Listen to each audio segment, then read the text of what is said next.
ንቂ በመዳም ቤት ሁነሽ ኃጢአት የሆነውን ዝሙት የምትደግፊ አንድ መልእክት አለኝ የምነግርሽ።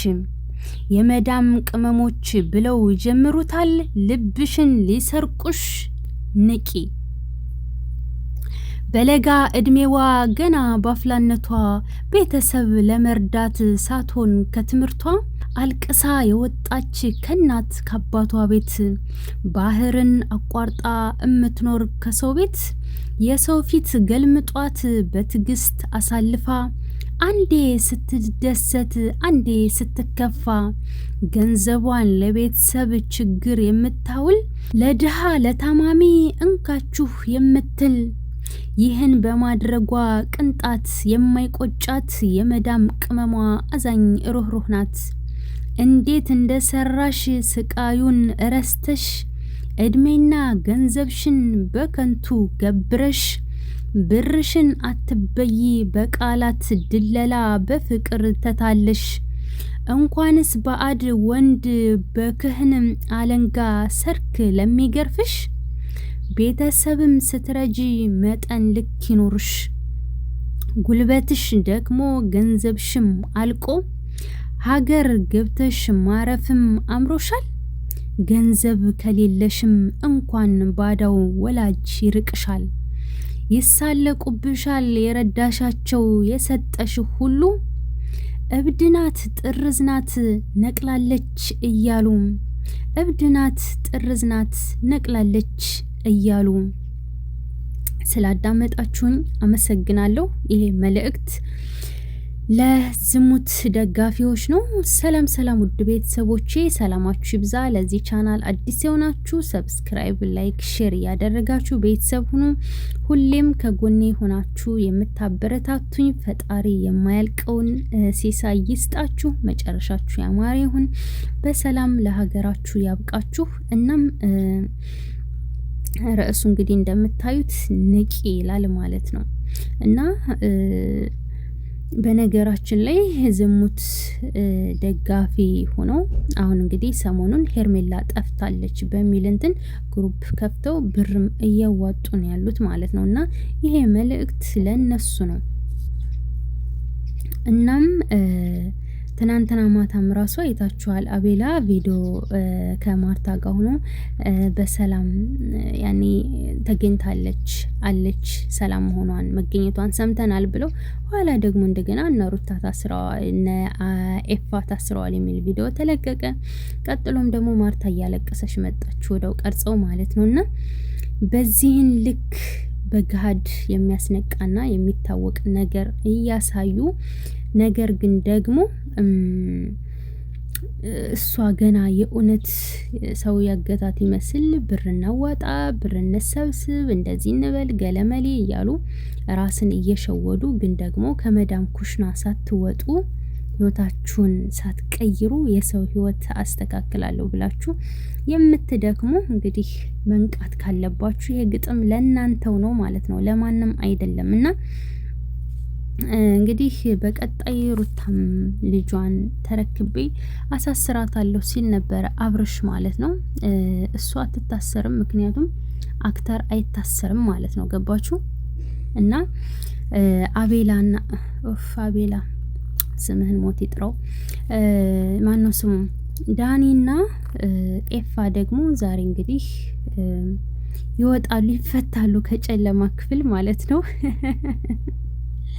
ከጨለማ ክፍል ይፈታሉ። ለማንኛውም ዛሬ እንግዲህ ያው ንጹህ ናችሁ በማለት ይለቀቁ ይሆናል። ይለቀቃሉ ከጨለማ ክፍል ይወጣሉ ማለት ነው፣ ከጨለማ እስር ቤት። ለማንኛውም የምትነቁ ንቁ ማለት ነው። ገባችሁ? እሷ 400,000 ብር 1 ሚሊዮን ብር አዋጣችሁ የምትሰጡት ለማን ነው? ከዛ በኋላ ማን ነበረ ስሙ ከትግሉ ጋር ሊካፈሉት ነው ወይንስ ቁርጥ ሊበሉበት? ለማንኛውም ገንዘባችሁን አፈርድሜ በልታችሁ በሐላል ሰርታችሁ ያመጣችሁትን ገንዘብ ለዝሙት መደገፊያ አታድርጉት። ጥሩ ነገር ላይ በሐላል ገንዘባችሁ እንደሰራችሁ ሐላል ነገር ላይ አውሉት ማለት ነው። የማይረባ የማይጠቅም ቦታ ላይ ባታውሉት መልካም ነው። አይ ካላችሁ ደግሞ የፈለጋችሁትን አድርጉ ማለት ነው። ገባችሁ? ፈለጋችሁትን ማድረግ ትችላላችሁ። ለምን ቂጣችሁን አጠርጉበት? ምን አገባኝ እንዴ? ለራሳችሁ ብዬ ነው እንጂ እንከፉላ። ኦ ማይ ጋድ። እና ያው አንዳንዶቹ ለምን ቂጤን ሳልጠርግበትም ምን አገባው? ለምን ሳልቦጫጭቀውም? ለምን ሳልቀደውም? ለምን ሳልንተራሰውም የሚሉ አሉና ብትንተራሱትማ እንደውም የተሻለ ነው። አሪፍ ነው። ምቾት ይሰጣችኋል። ቢያንስ ለማንም ዝሙተኛ ከምትሰጡት ማለት ነው። ገባችሁ? እናም እኔ የገረመኝ የትናንትናው ነገር የነ አቤላ ዝም ብሎ ይገርመኛል ማለት ነው። ፍንድቅድቅ ሲሉ ቆይተው ወዲያው ደግሞ በቅጽበት እንደዛ ለፍተው የቀረጹትን ቪዲዮ እንግዲህ ከሰረባቸው ማለት ነው። ያንን ትተው እንደገና በአዲስ ቀርጸው እንባ በእንባ። አቤት ኢትዮጵያ ግን ፊክስ ውድ አይደለም እንዴ ጋይስ? ፊክስ በጣም ነው እንዴ የረከሰው? ማርቲ በጣም ነው እንዴ ልብሽ የተሰበረው? በጣም ነው እንዴ ያዘንሽው? በቃ የእንባ ማአት ርር ድብን ልቀስ ስትል ነበርና ስታለቅስ ነበርና የሄርሜላ መገኛም ራቅ እንዴ። ወደ ሳምንት ሊሆናት እኮ ነው። ምን እሺ ነው ሄርሚ ነይ እንጂ ነይ ከቻሳብ እንዴ። በጣም ቆየሽ እኮ ነይ የላቸው ብዙ ልጆች ናፍቀናል እያሉ ነው። ብራቸውን ሳይበሉ ነይ ነውስ ብሩ ቶሎ አላስገባ ብለው ነው።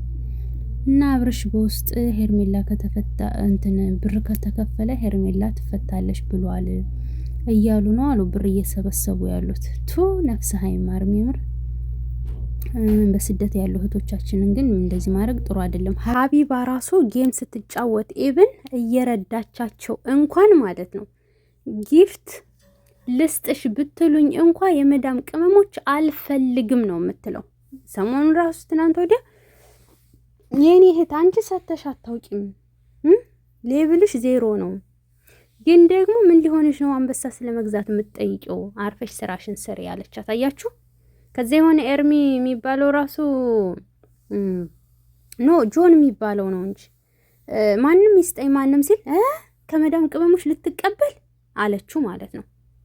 አንድ አንበሳ የመዳም ቅመም አወረደች ማለት ያው የወር ደመወዟ በሏት፣ በቃ በሉት፣ ምንም አይተናነስም። እና አንዳንድ ጊዜ ሆድ ማብዛት ጥሩ አይደለም። የቤተሰቦችን ቤት እንዳለ አሳምሮ ገንብቶታል አሉ ብታዩት ማለት ነው። አሳምሮ የራሱን ኑሮ ሸገር ላይ አመቻችቷል። የቤተሰቦችን ቤት እዛ ቡታጅራ ስራ ከፍቷል። ከዛ ደግሞ የቤተሰቦችን ቤት አሳምሮ ለጉድ ሰርቶታል። እና የሰውን ህይወት እናንተ እየቀለጣችሁ ባታስተካክሉ አሪፍ ነው። ካላችሁ ደግሞ ይበላችሁ። ገባችሁ? የራሳችሁ ጉዳይ ማለት ነው። እና ውድ ቤተሰቦች የዛሬው ቪዲዮአችን ይህን ይመስል ነበር። በቀጣይ ቪዲዮ እስከምንገናኝ ሰላም ቆዩልኝ። ሰብ ላይክ አትርሱ።